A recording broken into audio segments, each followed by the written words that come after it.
Dans cet exercice, on nous demande de déterminer la nature de la série de termes général UN selon les valeurs prises par le réel A. Notre première idée est de déterminer un équivalent de UN. Et vu la forme de UN, pour en trouver un équivalent, on va en effectuer un développement asymptotique après avoir éclaté le ln.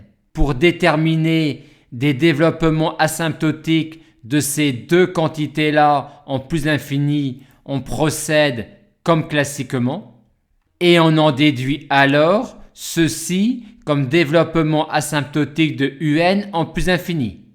À partir de là, on peut en déduire un équivalent de UN.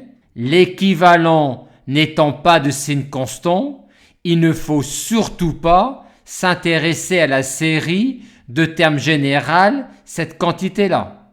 Que peut-on alors faire avec cet équivalent de UN? On peut regarder si on n'est pas dans une situation de divergence grossière de la série de termes général UN. Ce n'est pas le cas puisque UN tend vers 0 quand n tend vers plus infini.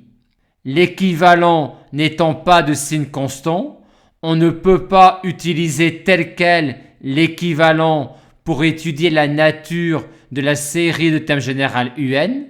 Par contre, à partir de cet équivalent de UN, on en déduit un équivalent de valeur absolue de UN. Maintenant, l'équivalent étant de signe constant, regardez si on peut sommer indéfiniment valeur absolue de UN, revient à regarder si on peut sommer indéfiniment cette quantité-là. Ce n'est pas le cas, car c'est le terme général d'une série de Riemann avec alpha égale 1/2. On en déduit que la série de termes général UN n'est pas absolument convergente et on peut donc rien en déduire sur la série de termes général UN.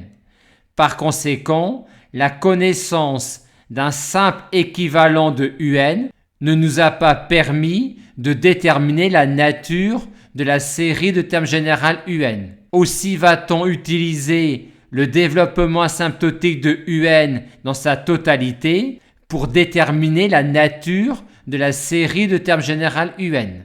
Pour cela, on note alpha n, le premier terme du développement asymptotique, et bêta n, tout ce qui suit. Comme alpha n est égal à moins 1 puissance n sur racine carrée de n, on en déduit tout de suite que la série de termes général alpha n converge en vertu du critère spécial pour certaines séries alternées.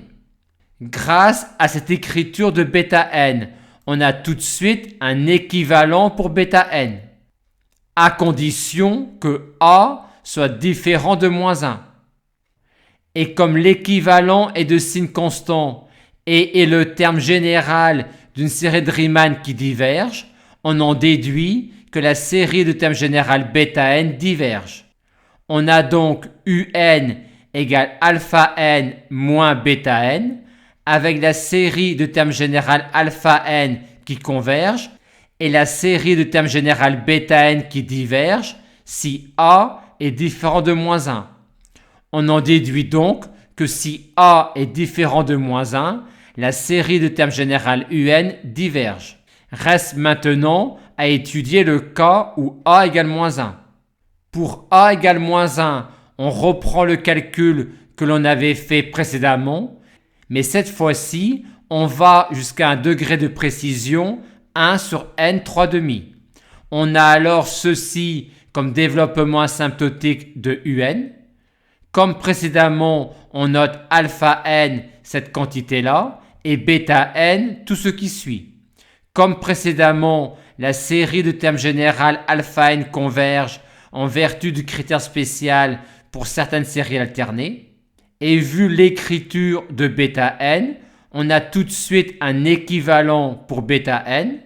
L'équivalent n'étant pas de signe constant, on ne s'intéresse surtout pas à la série ayant pour terme général cette quantité-là. Grâce à l'équivalent, on voit qu'il n'y a pas divergence grossière de la série de termes général bêta n, mais comme l'équivalent n'est pas de signe constant, on ne peut pas utiliser l'équivalent tel quel pour déterminer la nature de la série de termes général bêta n. Par contre, à partir de cet équivalent, on a un équivalent de valeur absolue de bêta n, et cette fois-ci, l'équivalent étant de signe constant. Regardez si on peut sommer indéfiniment cette quantité-là, revient à le regarder pour cette quantité-là. Or, cette quantité-là étant le terme général d'une série de Riemann qui converge, on en déduit que la série de termes général bêta n est absolument convergente, donc convergente.